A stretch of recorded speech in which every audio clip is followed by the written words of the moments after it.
G'day, my name's Lachlan, and this is Guitar Theory for those that can play but can't read music. Today we're going to analyse the song Summer of '69 by Bryan Adams. I've got the chords off Guitar Pro. We've got a riff and the verse section using D and A.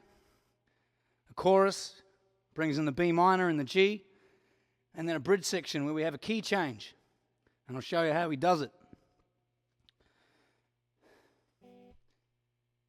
First thing we do is identify the main home key, which in this case is D.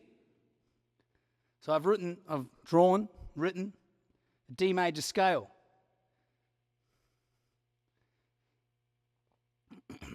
All right, we're referring to our scale degrees. We know 2 is minor, 3 is minor, 1, 4, and 5 major, 6 is our relative minor, 6 our diminished, half diminished chord, back to our major chord 1 on 8.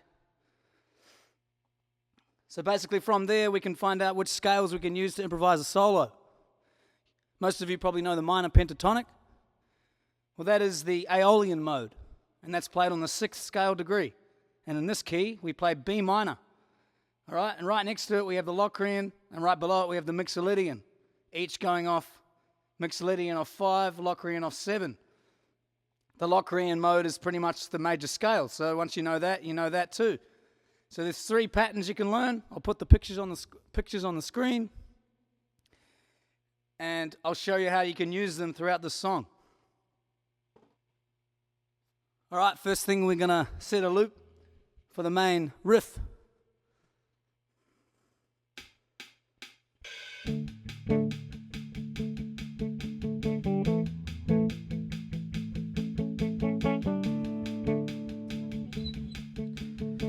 So come up to our B minor pentatonic.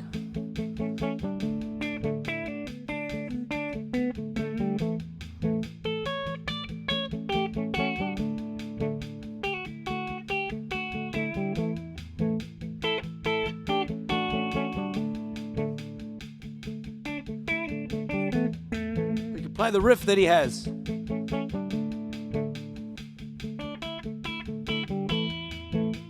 Here it is.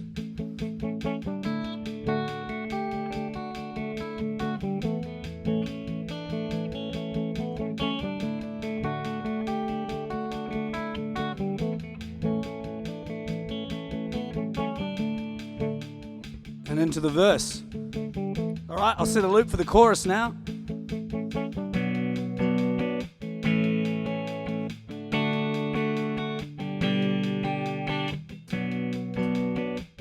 We can keep using the same scales. I'll show you how you can bring in the C sharp Locrian and the A Mixolydian.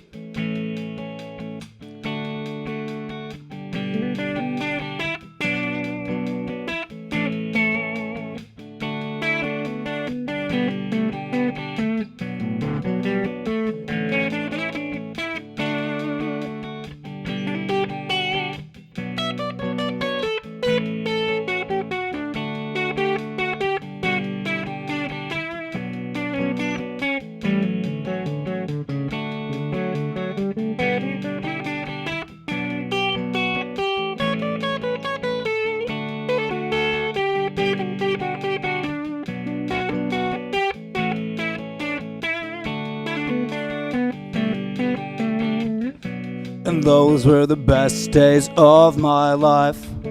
Back into that. All right.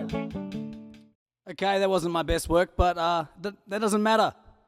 I'm just showing you how you can approach your solos, which will be much better, right? Okay. So just knowing these 3 shapes, the Aeolian, the Mixolydian, and the Locrian, we can sort of link them all together and get plenty of notes to play with. And when you're not so comfortable to start with one, bring in that one, try that one. I'll play through them so you can see how they link together. So the A Mixolydian is here. Then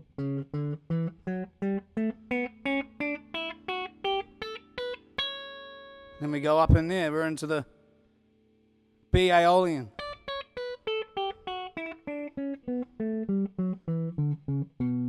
Then move up there, we're in the C sharp Locrian.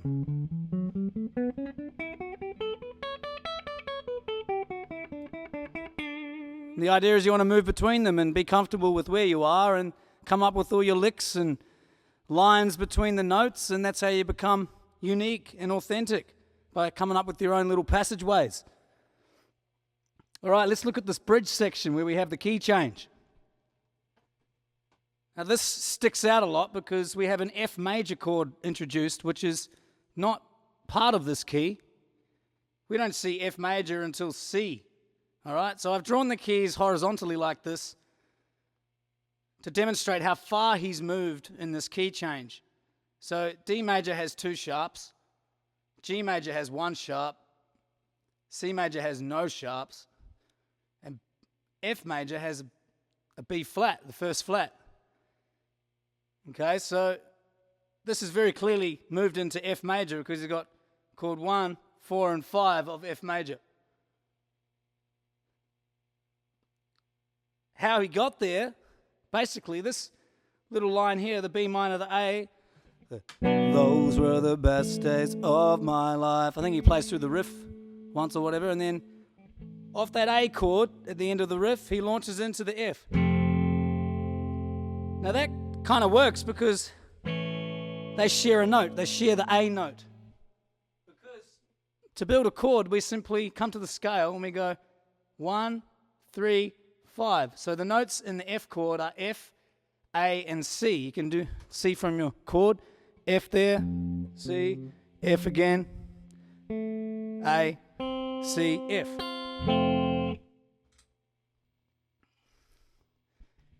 But in the D scale, in the home key of the song, it's an F sharp.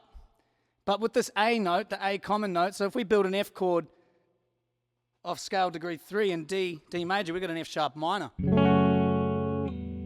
Those 3 notes, F sharp, A, and C, 1, 3, and 5, make that chord. But F major has F, A, and C. So now we can look at why might he have done this. Let's look at the lyrics. So he does a thing. Man, we were killing time, we were young and restless. So he's reminiscing, he's going back. So why not let the music create an effect like that too? He's brought the notes F sharp and C sharp back to their natural state. All right, he's sort of, in his mind, he's gone back, he's looking back at the good old days that it doesn't quite, but then the next time he comes in, nothing can last forever. No, and he comes back home again. No, because you can't stay there dwelling on the past. You've got to come back to the present, be here and now. It was a very good key change. Well done, Bryan, if you're listening. That'd be funny. All right. So now I'm going to set a loop for that bridge section and show you how I change where I approach these scale patterns from in order to remain in key with the chords. All right? We're going to use these same approach patterns, but in the key of F. So we'll use D Aeolian, D minor, E Locrian, and C Mixolydian. All right, here's a loop for the bridge section.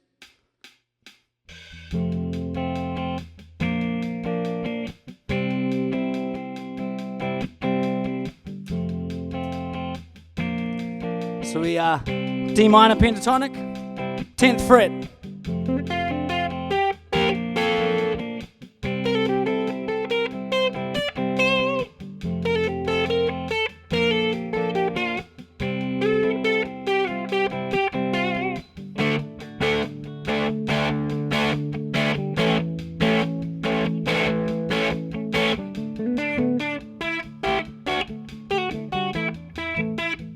Back into B minor there.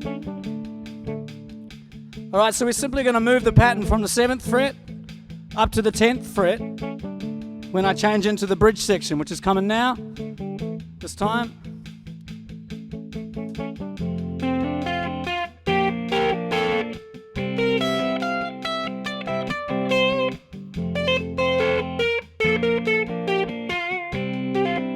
And go back.